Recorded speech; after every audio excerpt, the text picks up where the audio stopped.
Good afternoon. Welcome to the August 3rd regularly scheduled meeting of the Board of Adjustment.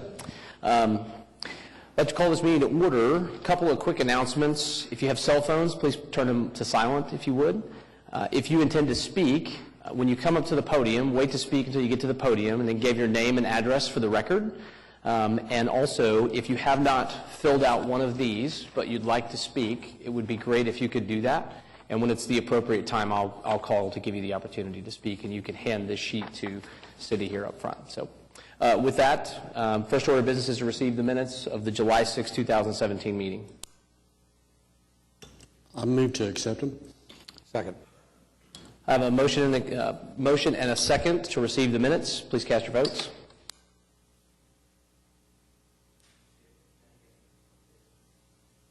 And motion's approved.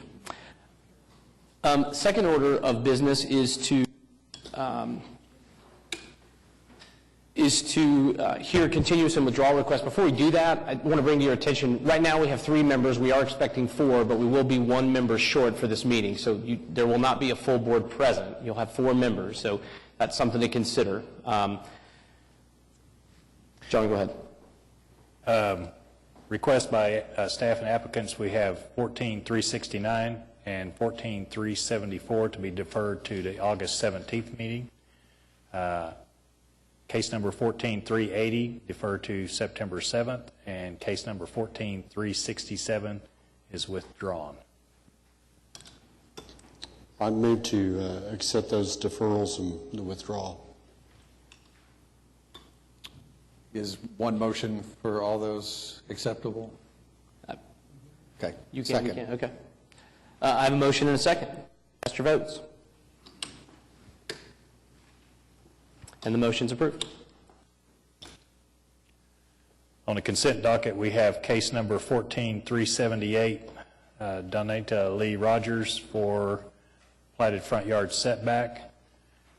Case number 14379, request of Mashburn Fairs Homes for a variance to the 15-foot corner side yard setback.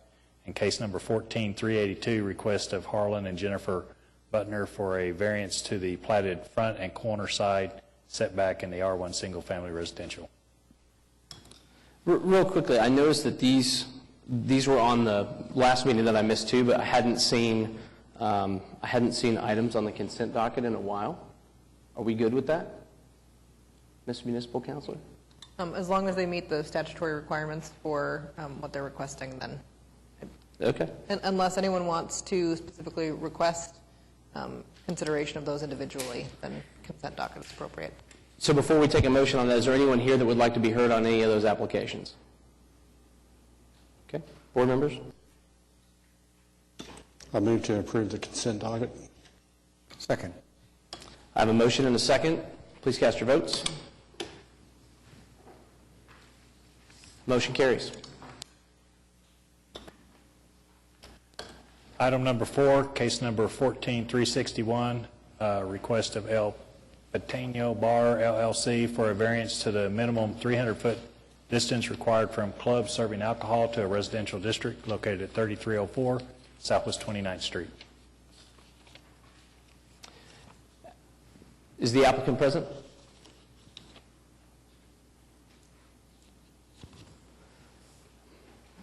We can move it to the end of the docket if anybody have an objection to that.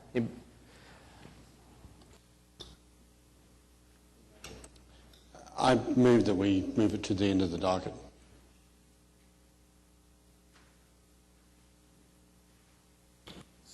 Pardon Down me. to you guys. Second. I have a motion and a second. Please cast your votes. Motion carries. Item number 5, case number 14366, application for special exception of Paul and Maria Fuentes to allow child care in the R1 single-family residential district located at 1001 Farah Drive. Applicant present? Please give your name and address for the record. My name is Paul Fuentes, and I live on 1001 North Fair Drive in Oklahoma City. Well, my wife and I guess she was really the main one to start the daycare a few years ago. when our first child was born.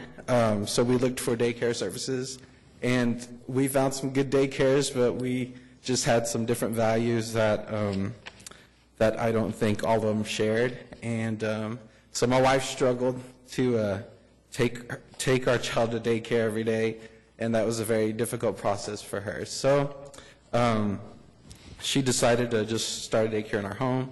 It was licensed by DHS for 7 kids. We had a long waiting list, and so I think it was a year or 2 after that, we moved to a large daycare home, which is 12 kids. We still have a large waiting list, and so, the next step, we looked at a few different, we looked at land, we looked at getting a building. None of those were feasible for us, and so we thought we would approach the board and try to, turn our home into a daycare center. We plan on it only serving about 30 kids, but we have the need for it as far as the waiting list, and we think that it's not really a busy place. We're on a corner lot, so I really think that this would be a good spot for it, and we hope you guys would consider it favorably. I know my wife would like to say a few words. So. Sure, she can step forward.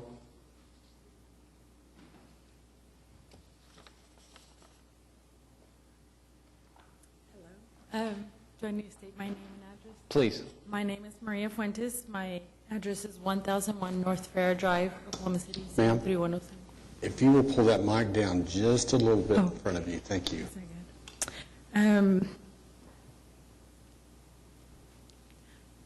I would like for you guys to consider this. This is very important to me.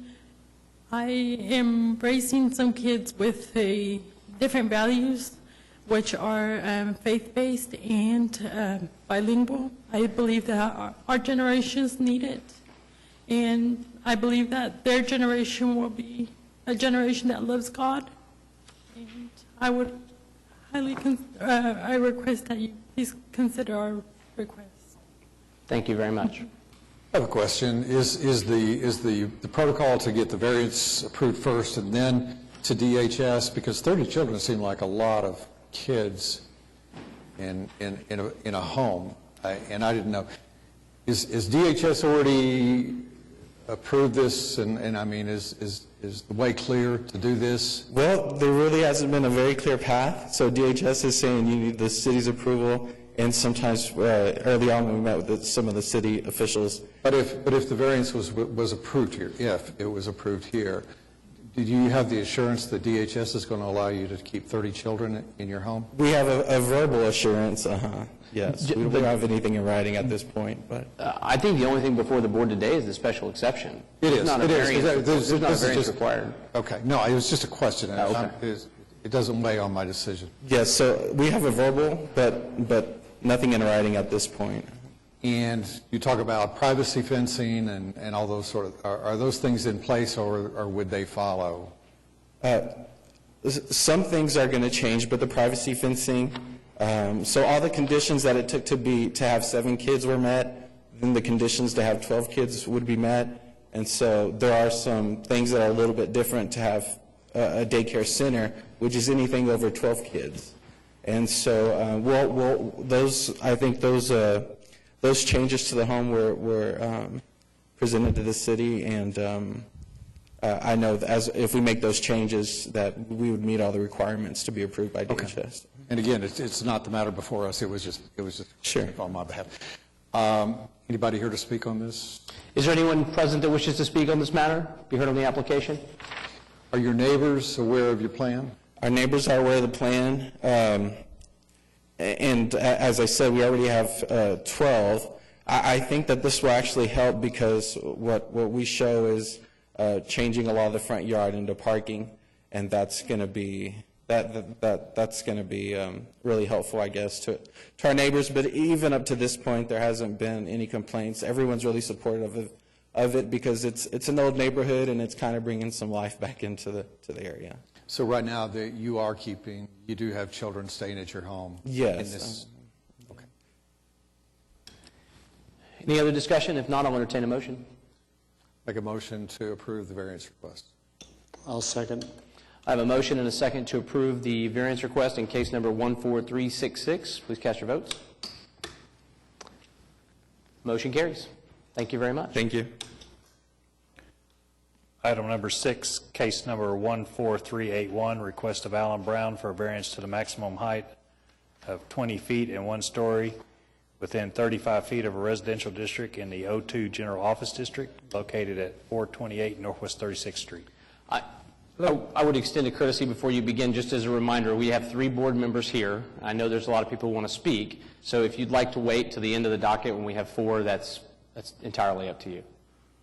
Because you're not going to be able to vote on this, or? Well, we can, but you have to have all 3 votes at this point in order for the motion to carry, so I'm just extending the courtesy to move it to the end of the docket if you'd like to do that. I'll go ahead and present. Okay, you like. carry on. I just kind of want me to kind of go over the project first? Yeah. That'd be great. I live in, my name's Alan Brown. I live in Edgemere Park. I've been living there for about 36 years. Moved in, November, first will be 36 years. And the subject property at the corner of 36 and Walker, for those, it's been vacant at least 36 years. And I've driven past it all those years wondering, what could be done with that to develop it in a better way. Right now, it's basically just overgrown and I think unsightly. The idea first came to me when I was looking at it. I was thinking that it's zoned O2, that something else besides O2 office would be appropriate there because it's surrounded by office use. Across the street, the church is zoned commercial right now, and this also used to be commercial. The neighborhood purchased it, had to be over 36 years ago. I don't think I was living here at the time, and had it rezoned office and then sold it. So in looking at it, I kind of researched the uses that were permitted in it and talked to city staff, and I proposed a sort of a combination of office and residential under the use classification called dwelling units and mixed use. That would be in a townhouse configuration, as you can see. I looked at probably about a year ago. I started looking at it, visited with staff. I talked to one of the property owners close by about what would be appropriate there, or what would be something that would fit in. And the comments were more, if it was 1 story or if it was a 2-story, something that would be close to 36th Street. So that's pretty much what I tried to do. It's 1,845 square foot townhouses on 2 stories, and there's a site plan somewhere. They're arranged east-west along 36th Street, and the reason why I kind of looked at that configuration is because I think one of the reasons why the property hasn't been developed, it's in the variance application, is you now have 4. Is that good news? Is that the site has extreme topography, in my opinion. It slopes from the northwest corner to the southeast corner about 15 to 16 feet. That's on a 3/4 of an acre lot. And so I think the reason why it hasn't been developed, and there has been several studies done for an office development that haven't been feasible. I think it's because of the amount of grading that would have to be done and the difficulty in arranging parking on the site and an entrance to a building. One study that I was told about, it was a split-level type building that had parking that went under. If you can imagine this, the office building was elevated and the parking went under it, and the amount of grading and the site work and the office construction just made the project unfeasible. So I looked at the site, what could be done to be more feasible, and the idea of following the contours as much as possible, the slope of the site with these townhouses that would, you can imagine, stepping down the site, approximately a 1.5 foot difference in each one of them, resulted in less site work, less regrading of the site than other uses. An office building requires large pads, as you can imagine. The parking is limited to, I think, 3% grade. I think that's why it wasn't done. I felt like this was a better use, also less intense than an office use. A quick study I did on the site for comparison was, for the area of the site would allow approximately 16,000 square foot office building and approximately a 70-car parking lot. And I just felt like that, to me, is more intense than would be best on that site, in my opinion, that a residential-oriented project is more compatible with the surrounding residential. Also, the 36th Street traffic is, as you know, fairly intense. And the other option, which would be trying to develop it somehow, similar to the Edgemere Park lots as single-family residential, would just be not feasible, basically fronting onto 36th Street. So with those two options, I felt like this was a good compromise. It's a unique concept. The live-work combines O2 with residential. The access is off of Walker, not off of 36th Street, and I felt like that was a good use of the property. Some of the things that I wanted to point out about the variance request, and it's basically just for the easternmost townhouse. It's in the setback for O2 that is a one-story zone. You can see the dashed line on that easternmost unit. That's the two-story line. So the variance is concerning that townhouse. The reason why I'm applying for the variance is because even though this is an easier site development, say an office, it still requires quite a bit of grading, and it still requires utilities and other expense, that the feasibility of developing it in this configuration, it depends on a certain amount of developed space, so many units. And I have received cost estimates. I haven't finalized a contractor. We met yesterday morning, and he did do costs with 7 units and 8th units, just so I could see, make sure that that was the case. And I want to say, first of all, these are high-quality residential units. These aren't apartments. And so the level of improvements that were being made really, with 8 units, the project would be feasible with all the site development costs. With 7 units, is very marginal, and actually one projection would lose money. So I feel that the 8th unit is required to make this project work.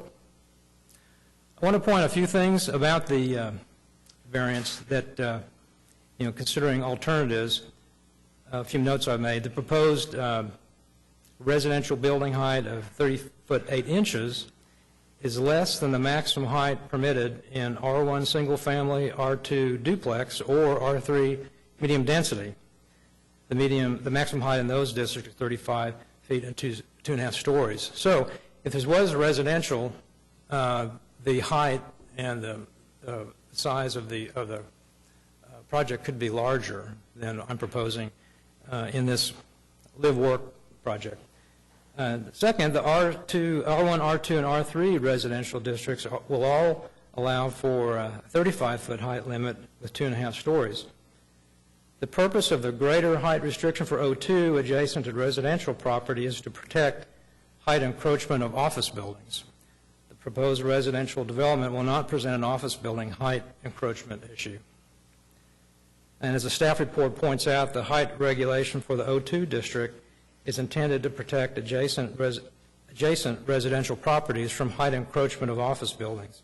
This development will be a residential use adjacent to residential use.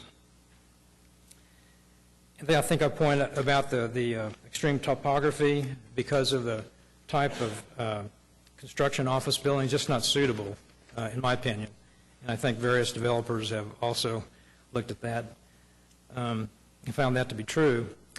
The dwelling units and mixed-use live-work units are permitted use on this site. I've talked to Development Services for 12 months now about how that would work. And the proposed townhouse project will be a less intense use than general office use allowed in O2. As I mentioned, I think the amount of traffic, the amount of cars, there are 8 two-car garages, 16 cars in garages, and then there are 12 open parking spaces for guests, and that's primarily for the office use. So there are a total of 28 parking spaces, and again, more than half are in a garage, whereas an office building would have, as I mentioned, the calculation of approximately 70 cars coming and going in an open parking lot. So I felt that was less intense, less activity. And then the location, I think, as I mentioned, on 36th Street, high traffic volume, makes the property, I think, unsuitable for lower density residential use. Usually at a corner, the use is transitional from a residential. It's usually commercial or something, but I felt like this would be a better option than office or commercial, which right now isn't allowed in O2. So I felt that the site is appropriate for higher density residential use. And with that, Janice, since you came in late, do you have anything you want me to start over? Or? Well, no, not at all. And although I'm afraid you may not be as happy that I'm here. Okay. After I speak, I am thrilled with the idea of residential development on this corner. I would really like to see this done through a zoning process, though. I think, you know, that some of the things that you bring to the project need to be incorporated into the documents themselves and into the guarantee, if you will, into the zoning. I don't have any question in my mind that whatever you would develop on that site would be high quality, but through a variance process, we don't have any control over that. And it's unfortunate that this system that we have, you know, doesn't allow me to have reached out to you before now, because we probably could have worked this out. But I would really like to see this proceed on a zoning track. So I don't think that variances are the way to deal with this property. So. Before I call up other people who would like to be heard on the matter, is there any other questions from other board members for the applicant? No? Thank you very much. We'll call you back up. Keith Eakins, forgive me if I don't pronounce your name correctly. That's quite all right. I'm used to it. It's Akins, got it. I won't make that mistake twice. Oh, that's fine. Please state your name and address for the record. Sure. Keith Akins, 401 Northwest Eubank Street, Oklahoma City.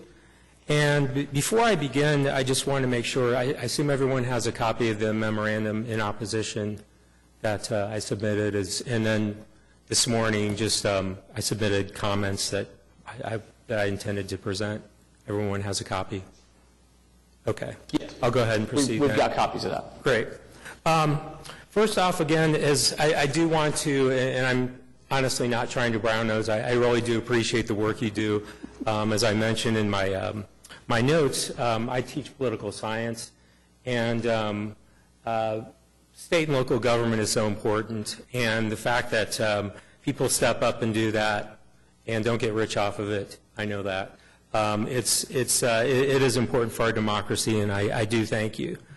And also, as I realize your time is important, so I will limit my comments. I think I'll let my memo speak for itself. I just wanted to briefly make a few points. First of all, as I did state, I don't feel that a hardship has been established here. In order to establish a variance, Oklahoma law is pretty clear that not only does the applicant have the burden of proof, but also the applicant has to describe that there is a hardship. And I don't think through the application that Mr. Brown has submitted that he has established that.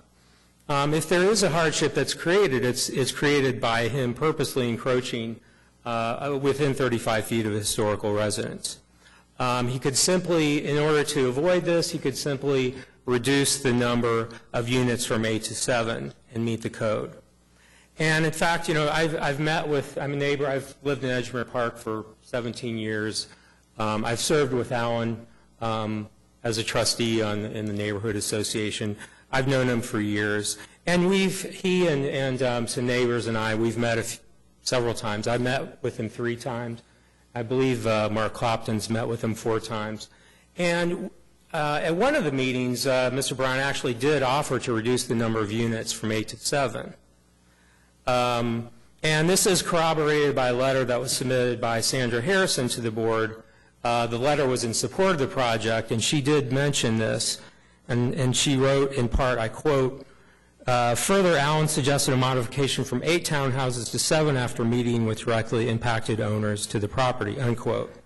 Later, Mr. Brown rescinded the offer, and, I had met with him, and he mentioned that he wanted to go to the meeting and go for the whole thing, and we parted cordially, and that was that.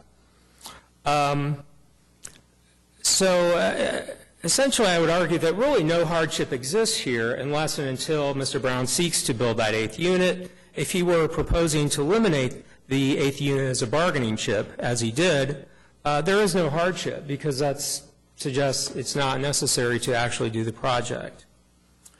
Also, I wanted to mention that the elevation of the subject property is much higher than the abutting property. So the problem is, when this thing is built at 2.5 stories, it's also elevated, so it's peering down. It's from a very high vantage, from our vantage point, it's going to be very, very high. It's exacerbated, actually, by the topography. Any ordinance or any variation to the ordinance here would actually serve the purpose of completely undermining the purpose and intent of the zoning law, which is to protect privacy by limiting the height of abutting structures. Mr. Brown emphasized that this is a residential structure rather than an office, but I would submit that if it were an office, it was purchased in 2004 by a dentist who's obviously smarter than me because he moved to Hawaii and is living there now, and he intended to develop a dental office, and he didn't follow through on that. He moved to Hawaii instead. It was purchased for the purpose of building an office. It would have likely have been a 1-story office, and the neighbors are okay with that. What we're not okay with is a towering, 2.5, from our vantage point, towering 2.5-story building that would, with balconies, that would really infringe upon our privacy. I did want to, if it's okay, address a couple points that Mr. Brown had made. Actually, I drive by the property every day, and it actually is well taken care of. There is a section, kind of a no man's land section, where it slopes down to our property. That's, it's kind of unmowed. We kind of like it because it's kind of a naturalistic barrier in between our house and 36th Street. But really, honestly, the bulk of the property is well maintained and mowed. And in fact, I'm surprised, since the owner actually is in Hawaii, that I'm glad that he does maintain it very well. Also, I would argue it's not infeasible to develop this as a residence. If you look at the property values in Edgemere Park, they've been increasing quite a bit. As well, and that's the case also for the properties, residential properties on 36th Street, because this plot does abut, I think there are two or three houses that are right next to it. And they are single-family homes, and they have increased in value. If you go to the county site, you can see that. It's quite evident.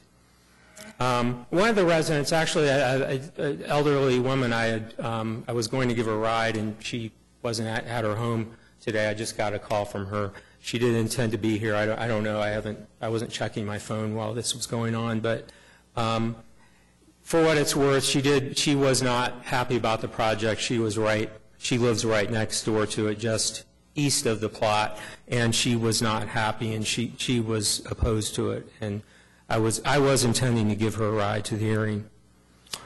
So I would argue, again, the residential development is feasible. I just think it should be in a more appropriate fashion. As I mentioned at length in the memorandum that I had filed or emailed, there are appropriate uses for residential properties that are right next to a HP neighborhood like Edgemere Park, and I don't feel that this particular development is that. I actually wasn't prepared to discuss this because I thought we were limited just to the variance.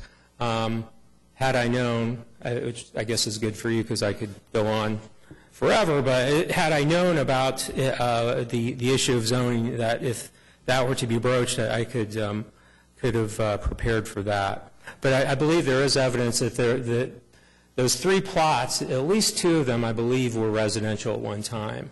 And I think my guess is with, in the 1970s, with White Flight and people living in the city, there was a gas station that was put on that corner, and it just never got redeveloped as a residence. That would be my guess.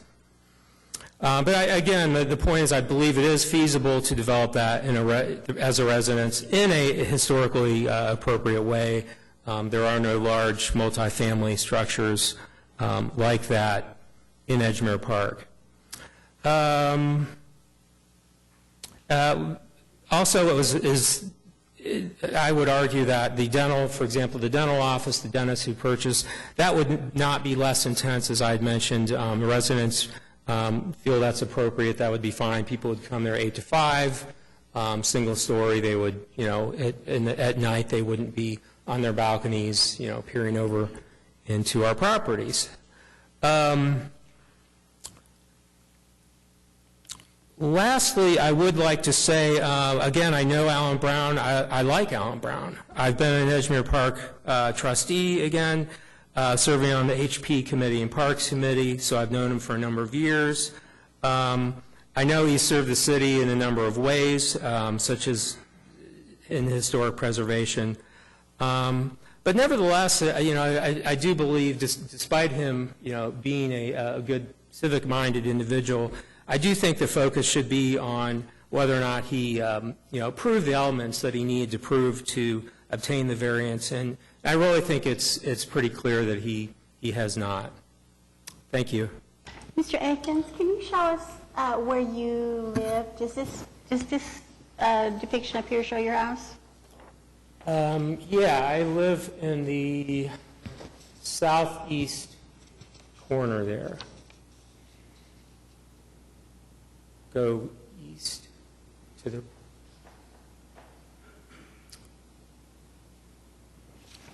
Is it the one with the two structures there, the kind of... Be the one It's east to the of right that. of the Yeah. one with the two structures. Bottom right corner. So I'm actually, Cindy. keep going up Keep a little going. bit. There you go. Yeah, down. There you go, yeah, right there. That's it. Okay, thank you. Any other questions for Mr. Akins? No? Veronica Akins signed up to speak as well.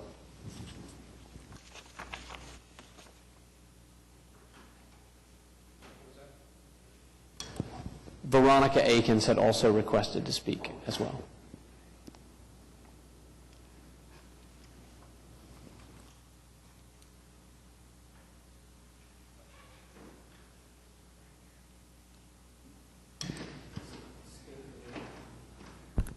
There you go.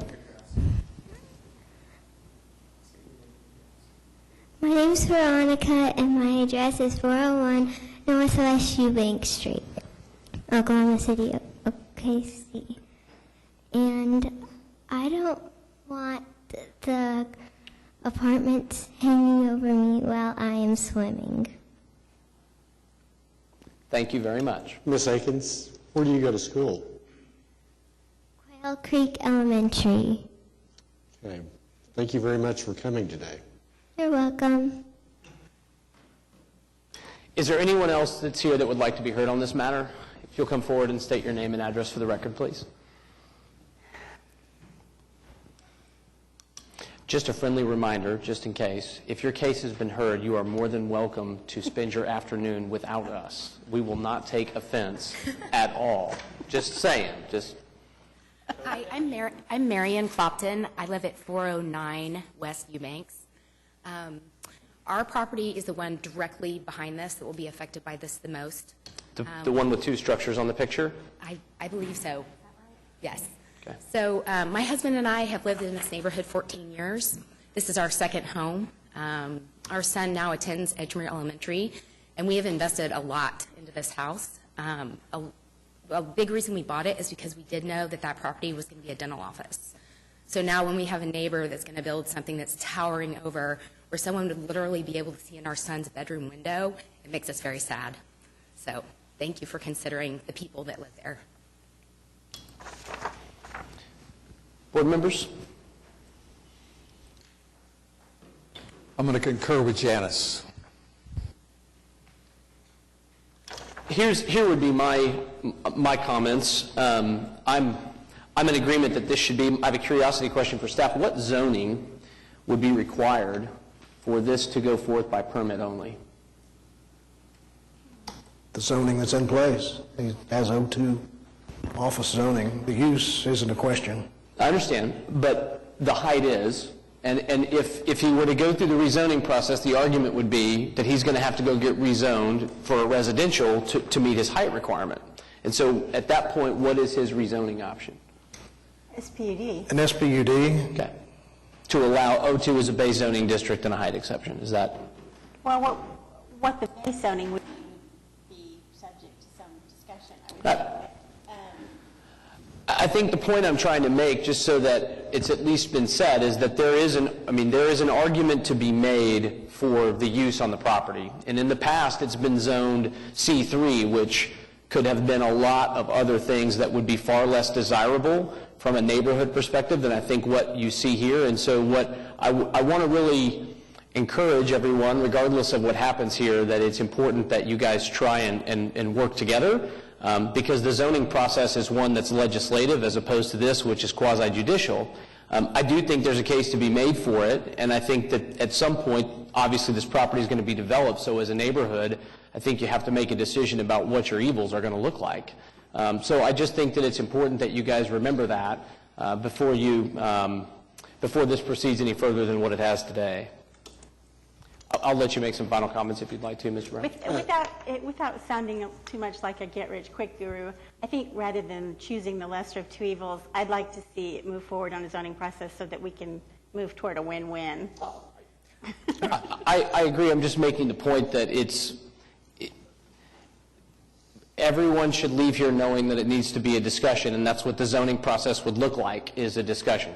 So. I would just ask the municipal councilor, from our standpoint, from this body's standpoint,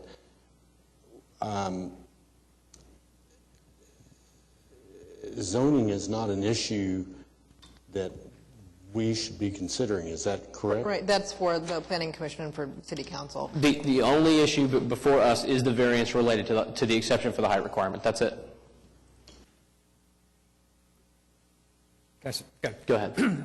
As I understand it, what's up for consideration is the variance on the easternmost unit. The rest of the project fits within the zoning requirements. So, is that correct? Yeah. Yes. So, even though it's less feasible, it is an option. As Keith mentioned, I did bring it up at a meeting. just to back up, I have had several meetings with the neighbors. The first one was with the abutting property owners. I wasn't able to get hold of the one directly to the east, knocked on her door, but then, I guess she's elderly, I haven't met her. But 3 came over, and we talked about it, and then Keith and Marion's husband, Mark, and I met on site and walked around and talked about it. And then I invited the Neighborhood Association trustees to a meeting. About 12 came, and we talked about it. And that's where I mentioned the option of 7 units. And there's nothing wrong with 7 units. It's just an economic aspect. And my point was that 8th unit didn't really affect Mark and Keith's, the Cloptons and the Aikens house. They were both about the same distance from their house, about 120 some feet. I felt that their concern was mainly visibility, as Marion said. So I proposed things like a taller side-proof fence and others that we were discussing, which are still options. And so that was all discussed, additional landscaping. But in the end, I think there's other issues that are concerning too for them behind their house. So I guess the point is that some of those efforts were made to discuss this with the neighbors, and I only know of 2, Mark and Keith, and I guess Brenda, I think, to the east, that have opposed this. Everybody else that came to our meetings was in support. I think you got those emails. And I think that's a case for a zoning argument, right? But for the variance purposes, I think substantiating that a hardship has occurred is a difficult reach, and I think that's the challenge, and that's why I have to concur with my fellow board members that that's the appropriate track that it should take for the 8th, for the purpose of the project to move forward. For the 8th unit, basically, is what we're calling it. So, but a 7 townhouse development would fit within the current zoning. That'd be my choice. To rezone as a SPUD or proceed with 7 units. Would, Mr. Aikens, would you, are you suggesting that you would go, are you amending your? Not at this point. I guess what you probably would do is deny this and recommend a rezoning process, right? So then I have to make that decision. Or you could choose just to withdraw this request and convert it into a zoning application?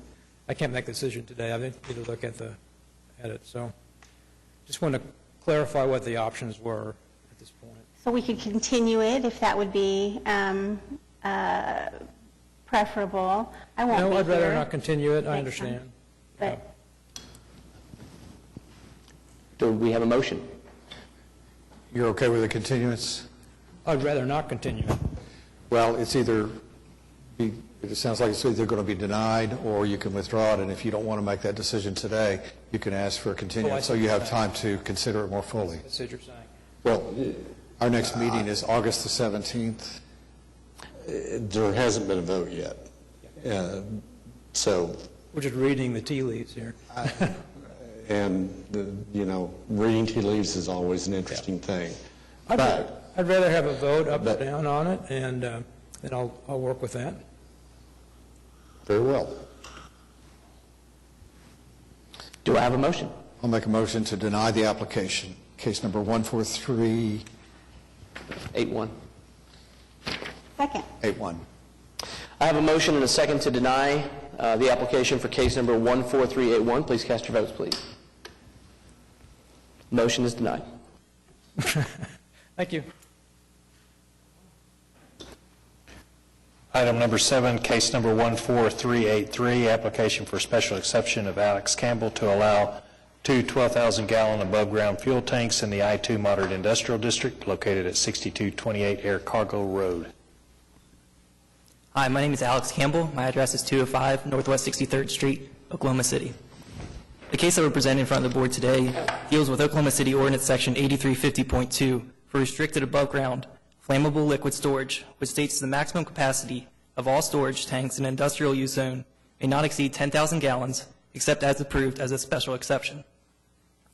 Oklahoma City Ordinance 9350.2 establishes 7 specific standards for land or buildings that exhibit unique characteristics that necessitate the application of special standards in order to coexist with adjacent and nearby uses. I'd like the board to be aware that all 7 specific standards are addressed and met within the site. I'd now like to open the floor to any questions or comments from the board or any neighbors. Any questions for the applicant? Is there anyone here that would like to be heard on this matter? Board members? I move approval. Second. I have a motion and a second to approve case number 14383. Please cast your votes. And the application is approved. Thank you for your time. Item number 8, case number 14384, request of DJD Development LLC for a variance to the minimum number of parking spaces in the C3 Community Commercial District located at 3709 South Council Road. My name is Justin Dill, 5300 North Dewey Avenue in Oklahoma City. We're having an application in front of the board for a variance on the parking. We're proposed to build a 9,100 square foot Dollar General on that site. And we would take that parking down to 31 from the code required 46. 30 is a national average Dollar General strives for throughout the country. It's our belief that it provides adequate off-street parking. We've done it in other places, Oklahoma City, and other places throughout the state, of course, and have never had a parking issue whatsoever. Any questions for the applicant? Well, I just comment, I guess. I don't think I can support this application. I mean, everybody who wants a variance, their parking requirement would tell us we don't need that parking. And I just don't think that's a significant enough bar or standard to impose here. Plus, we're not giving the variance to Dollar General. We're giving the variance to me as a property owner. It's going to run with the land, and Yes, so whatever use can be made of the C3 property would be entitled to that parking variance, and that's problematic for me. I'm sympathetic to what you're saying on just a pure parking there. Part of the thing here is your land law, and simply be, if you could, and last time I checked, the land wasn't for sale to the south of us. You're landlocked from Sonic to the north. You're going to end up paving grass area or paving more of your yard to simply support parking that's not going to be used. I understand, but her point, I agree with her point, and that's Dollar General might be there 2 years, they might be there 20 years, but when they're gone, C3 is a broad zoning category, it's a broad use district, so all kinds of things that can go in there that may require more parking to be appropriate to do the exact same that the ordinance seeks to prevent by specifying the amount of parking that's required. I see your point, but so I mean at that point the land is a little bit undevelopable because you're going to squeeze it down and you kind of constrain the site on it. Well, it's going to be undevelopable if you're trying to put a whatever size building that is there. 9,000 square foot building. Okay, so it's going to be undevelopable for a 9,000 square foot building. But. Yes, sir.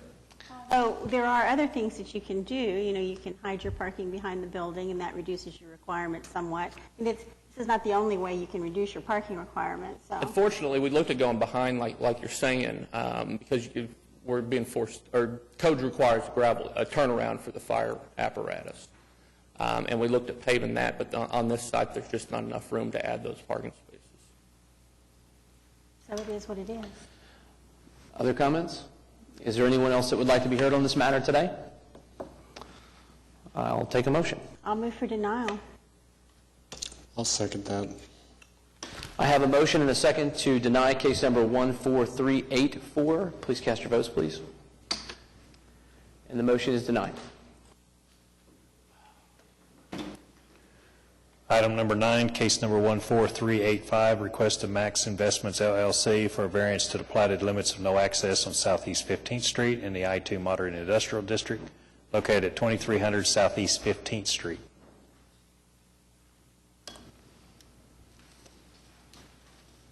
Good afternoon. My name is Collins Peck, address 13415 North Santa Fe Avenue. The request before the board today is a request to allow the existing drive at a property on the east side of Lowry Avenue, south of Southeast 15th Street, to allow that access to Southeast 15th Street to remain in place. We're the general contractor, and the building burnt down, and we're rebuilding the structure exactly how it was before. And it was brought up that during the permitting of that building that the property deed did not allow access off of Southeast 15th Street. For that property and the property to the west, both of which have access to Southeast 15th Street. So it was put in prior to my client's owning of the building, and he's requested that he be allowed to keep that in place.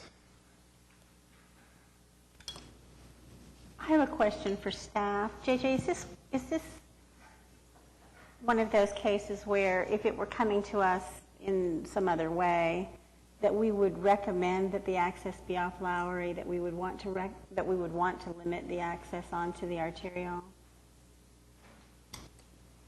Not necessarily with this amount of frontage. You have a substantial frontage on 15th Street.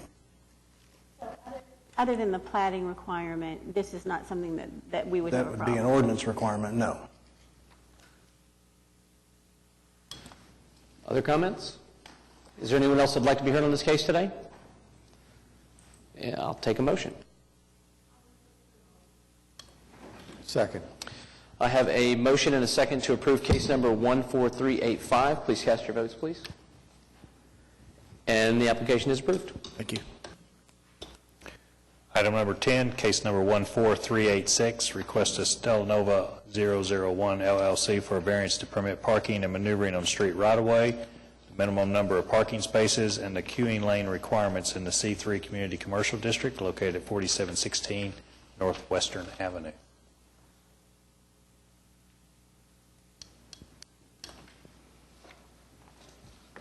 Paul Lefevre, 522 Cole Court for the applicant. With me today is John Kennedy and Kelly Lay and Jake Swanson. I would like to hand something out to you if I might.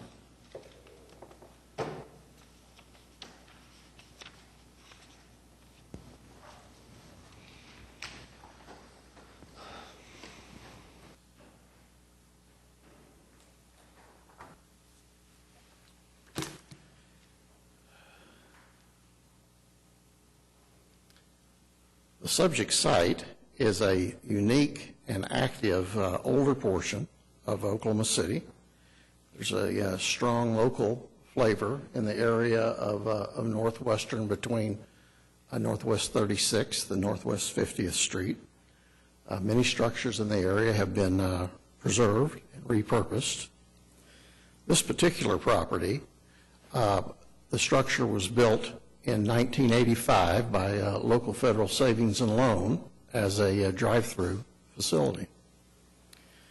The owner would like to repurpose the property to be used as a boutique coffee shop and to prepare and serve pastries prepared on the site. I believe that use would complement the neighborhood. If you would care to look at my handout here, that is our elevations of the proposed structure, and a number of them are comparisons to the existing structure and how the elevation will change. We are looking for 3 variances today. They're all driven by the same issue here, which has to do with the size of the structure and the size of the site. The first issue involves parking and maneuvering in the public right-of-way. If I may, draw your attention to that the east half of Northwestern has a right-of-way of 50 feet. Only 12, 13 feet of it is paved. You have essentially 37 feet that is grass today and always has been. The easternmost 17 feet of this was acquired in 1971. An easement was acquired for a public right-of-way and utility easement. It's obviously, the street's never been developed to include that. Now, this site with the existing structure is tight from two reasons. It's the limited number of parking spaces and maneuvering room. We've had discussions with Public Works and the Planning Department, and what we have worked through there is that Public Works is willing to give us a revocable permit with respect to the 17 feet that was acquired by the instrument in 1971. We would still need a variance, though, to be allowed to park or maneuver on a public right-of-way, even with the revocable permit. So that is our first request. Now, getting to use this space does provide the site with additional parking spaces. However, the total still does not meet the required parking spaces for the existing size of the building. We have a situation where today the dumpster is not properly sited, and we're going to lose one parking space just to properly site the dumpster and screen it. So we've got a inadequate number of required spaces, and that is also complicated to an extent by the queuing lane that's required for the drive-through. 110 feet, I believe, are required for the queuing lane. That's available, but the queuing lane cannot, by code, be restrictive on any of the required parking spaces. And in this site, we have 3 spaces that are impacted. So we do have those combinations of things to make this site work. Now, this part of town, I strongly suspect that this isn't the first parking issue that has developed between 36th and 50th. No, that area of Western is full of There's parking everywhere. Yeah. So I think that is an attribute of this neighborhood, that if we want to see it continue to develop, and I believe that this is a very positive use and development for the site, I think there's just going to have to be some consideration given that parking solutions and variances will be necessary to allow this type of use to be developed. Now, I'm happy to answer any questions, and I think John Kennedy would like to make a few comments. Is that correct? Mr. Lefebvre, real quick, how many parking spaces does the site have as it sits today? As it sits today, 14. Except one of them isn't any good because of it needs to be the dumpster, but yes. Okay. So is it fair to say, this is a question for staff, that if a permit was pulled for a change of use, they'd have a similar parking issue? I mean, even the way the site sits today? Okay. Sure.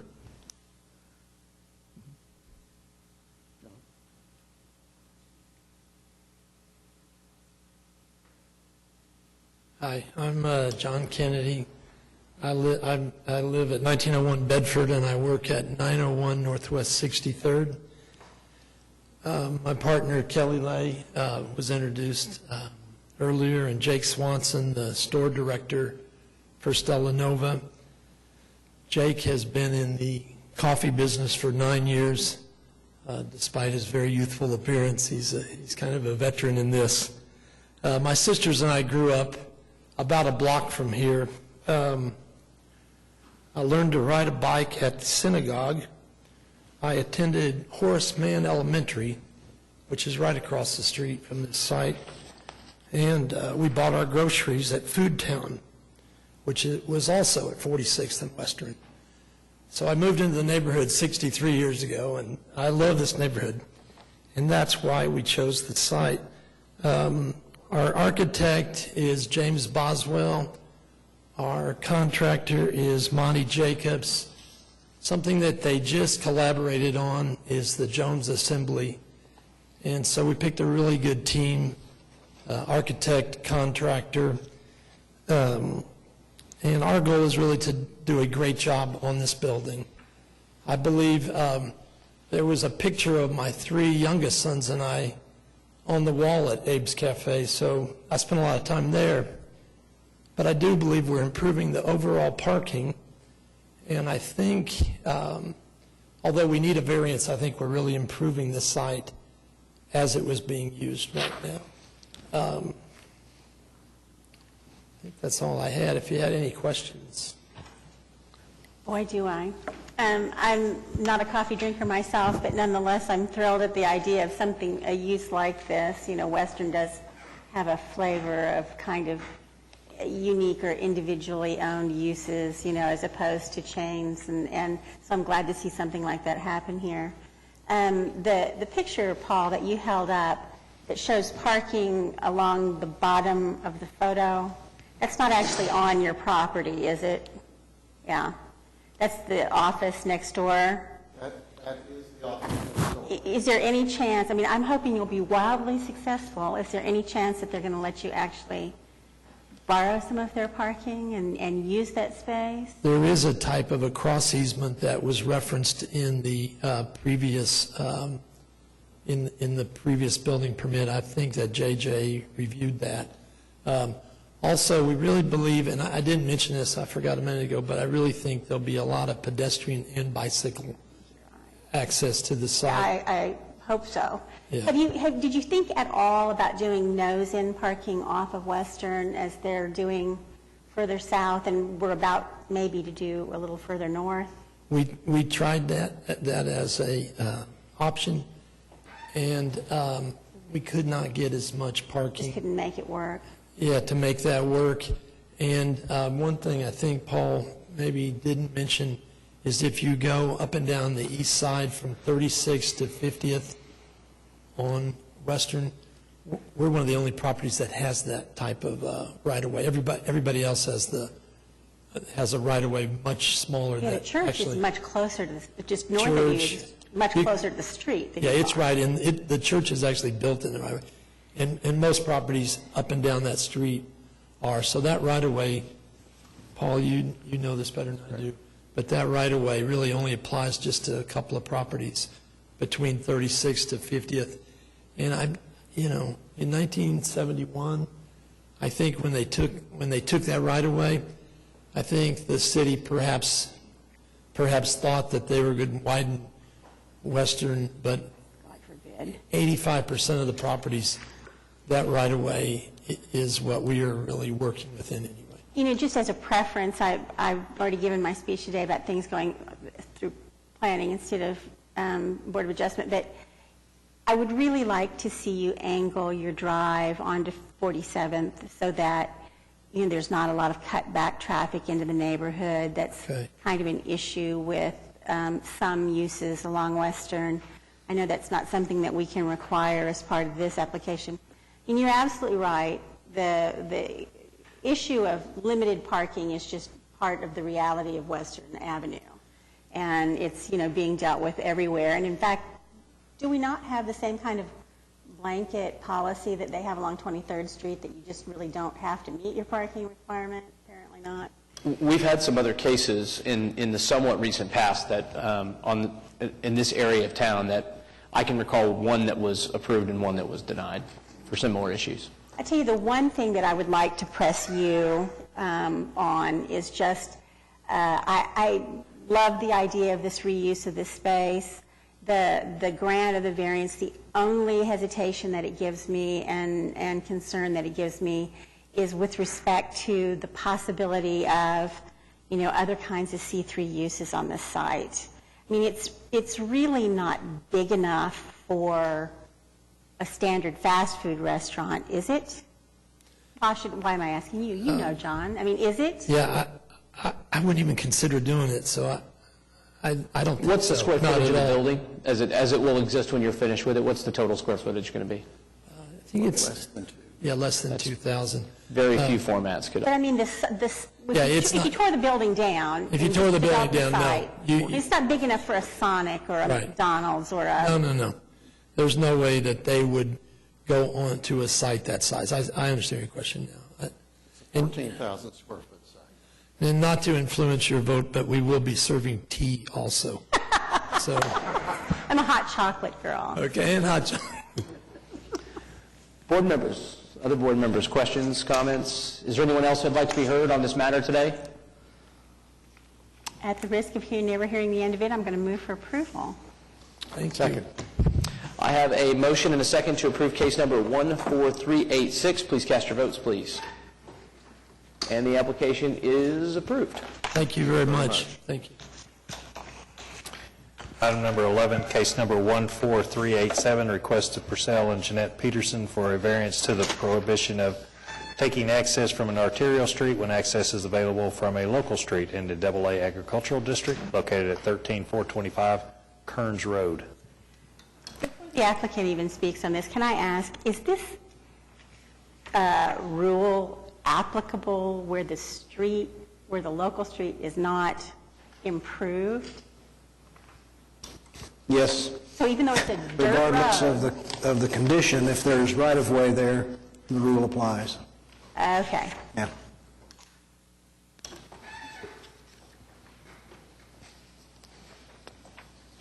Good afternoon. My name is Purcell Peterson. My address is 2612 Southeast 6th Street in Moore. I'm asking for a variance in the aspect that the property that I intend to build on is off of 134th. The access that the variance I'm asking to is on Kearns. Presently, the four statutory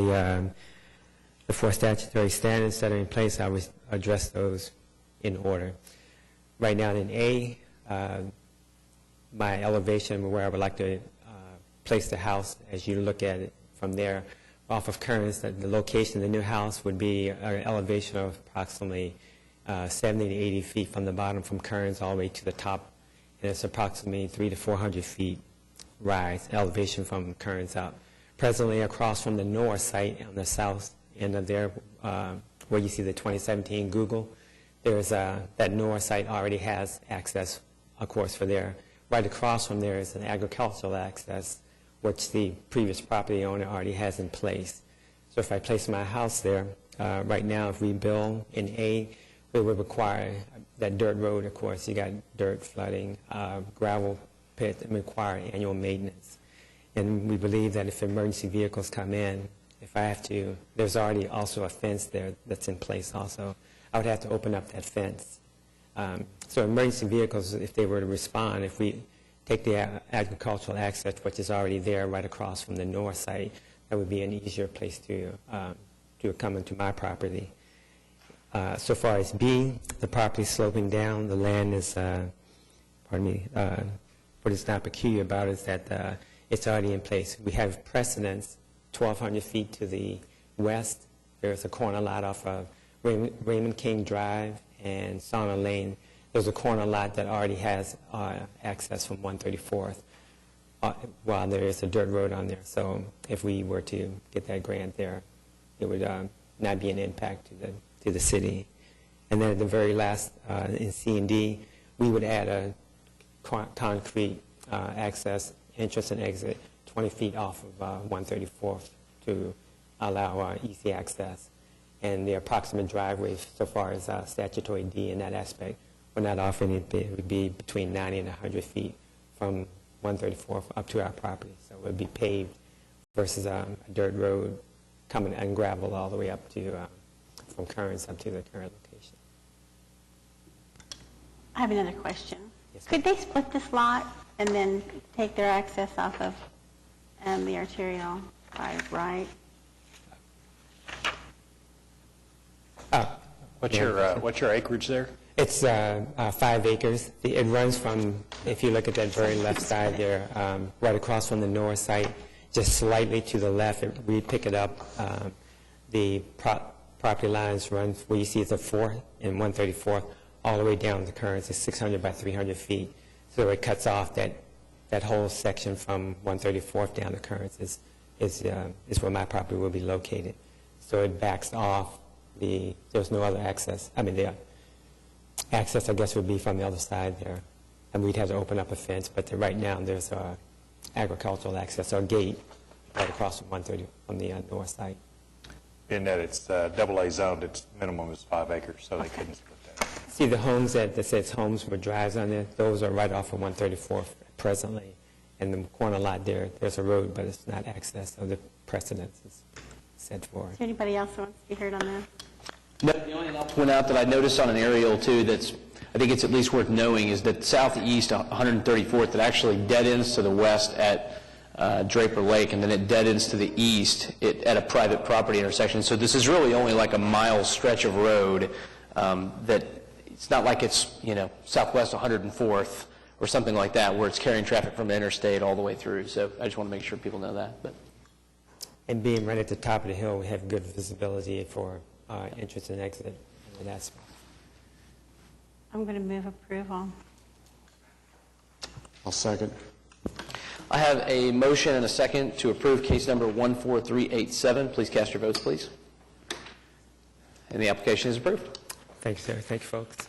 Item number 12, case number 14388, request of Elizabeth Joseph Valero for a variance to the side yard setback and a requirement that an accessory structure be located behind the rear wall of the main structure in the R1 Single Family Residential District located at 3200 Raintree Road.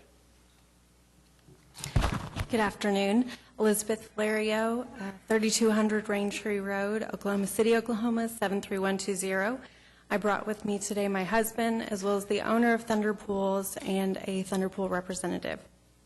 We are requesting a variance to put an in-ground pool in our already fenced-in yard. The pool would not be visible to our neighbors. When we purchased the home in 2011, it was always our intent to put a pool in this home. This is our forever home. At the time, we had an 11-month-old, a 2-year-old, and a 3-year-old. So for safety concerns, we chose not to put in a pool at the time. We also purchasing in Quail Creek. The home was built in 1984, so it had some items that took precedence over building a pool that needed to be done. In 2015, our son, our oldest, was diagnosed with ADD, as well as having some, markers for autism.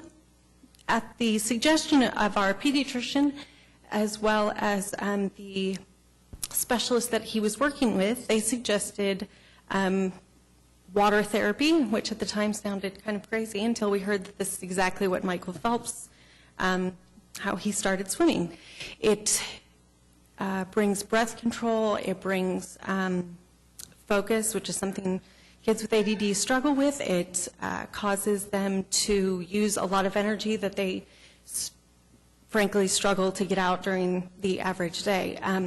We tried using a public pool. We became members at Quail Creek Golf and Country Club. We tried swimming there. Unfortunately, the overstimulation was not a good environment for him to swim in. All of our children have taken swimming lessons, so they are safe to swim. They currently, during the summer, the last 2 summers, have been going with their babysitter to her aunt's pool and swimming every single day in the summer, and he goes from sleeping about 7 hours during a regular school day to sleeping anywhere from 12 to 14 hours after swimming. So it definitely makes a difference. Again, we are just requesting that you grant this variance to build the pool. We have spoken to all of our neighbors. We've spent considerable money preparing our yard for this. We had a beautiful 40-foot tree that we had to have removed in order to put in a pool because its roots would have caused damage to the pool, as well as the concrete surrounding the pool that we wanted to put in. So at our expense, we had that removed. In December, the gas company came and needed to move our gas line. They were doing some updates in our neighborhood, and we requested that they put that gas line along the edge of the fence line instead of going directly through the center of our yard, so that that would not impede us putting in a pool. We checked with the city to make sure that there were no sewer lines that ran through the middle of our yard. That is not the case. Our yard is free and clear of any pipes and or sewers. We also put in for safety measures, not so much for our children, but for friends, family members that would come over with small children, a fence that separates the back portion of our yard, which is a very narrow section of our yard that we used to grill and have parties, from the portion of the yard that we're putting in the pool. So we have spent time, resources, energy, sweat, blood, and tears preparing this home to put in a pool for our family and specifically for our son. Thank you very much. Questions for the applicant? Is there anybody else? Anybody else to be heard?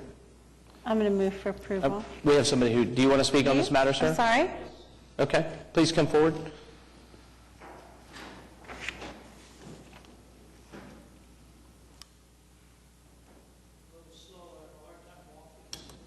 We got all the time in the world, man. No worries. You take your time. My name is Don Day. My wife and I are the owner of Thunder Pools. Losing my voice will kind of hang in with me. We have never had one single complaint, and this is our 8th year of business. We've done almost 700 pools. When we designed this pool, it was the only location that would work for the owners of the property. And we worked very hard to make sure it would work. It's in compliance with everything that we have to do for a pool. We have never had a red tag or anything with Oklahoma City or anybody else in Oklahoma. So we work very diligently and we work very carefully with our clients. So, you know, we just hope we appreciate that this can go forward. Sorry. No, thank you very much. Board members. I'm going to move approval. I'll second. I have a motion and a second to approve case number 14388. Please cast your votes, please. And the application is approved. Item number 4, case number 14361, request of El Pantano, I'm probably pronouncing that wrong, Bar LLC for a variance to the minimum 300-foot distance required from the club serving alcohol to a residential district located at 3304 Southwest 29th Street. Hello, my name is Larry Finn, 1503 East 19th Street in Edmond, Oklahoma. I represent El Pantano Bar LLC. Here with me today is Eddie Cabral, the owner, along with Jesus Hernandez, a friend and someone that's helping with the business itself. The location of the building is in a developed area. There are other Low Point beer establishments that are in the area. The property itself has historically been used as a restaurant, Low Point beer bar of sorts. When my client took over the lease for the building itself, or began leasing the building, it was his intent to put in another bar. Now the use, it stopped for 6 months, and then once he found out about that use and was informed by planning, he submitted the request for the variance. We've outlined the key factors in the brief, requested the memo requesting support of the variance, and I'd be more than happy to answer any questions that the board may have. My question is really more of a staff question, which is, well, both, I guess. It seems to me that you're saying that the intent is to continue to sell whatever Low Point beer is. Is that right? Yes. You're not asking for a mixed beverage license? No. But is that something that we can condition the variance to be? Can we limit it to that? Well, Low Point beer itself is no Is that longer even going a to be thing sold anymore? So I don't know what the effect of that would be in the future if they were only allowed to sell Low Point B or here as like an What if they were only allowed to sell beer? We'll forget about the Low Point part of it. Is that something that we can limit the variance to? I mean, that would sort of like be akin to an ABC 1. Well, but that's a food thing. Right. You know? Right.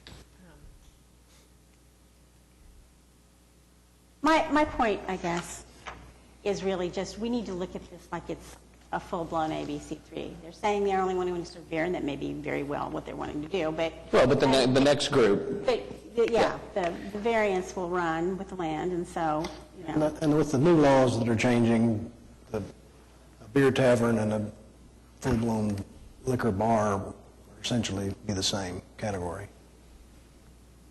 How many other... If it's not food, then it's a bar. That's the thing, and so this is a bar. Right. That's how we need to look at it. Yeah. How many other establishments are nearby this area that serve alcohol? When I looked, I believe that there was 2. Now, when I say nearby, I mean, they're a little ways down the street, and that was looking at it through Google. There's a restaurant. If you're looking at the subject property, it's to the northwest, and then there's another property that's further down to the west. When you say further down, what are we talking here? We're talking about maybe, when I was looking at it, I think it was about half a mile to a mile. Okay. Other comments? Is there anyone here that wants to be heard on this matter? I think that answer is no. Board members? I'll move approval. Second. A motion and a second to approve case number 14361. Please cast your votes, please. And the application is approved. Thank you.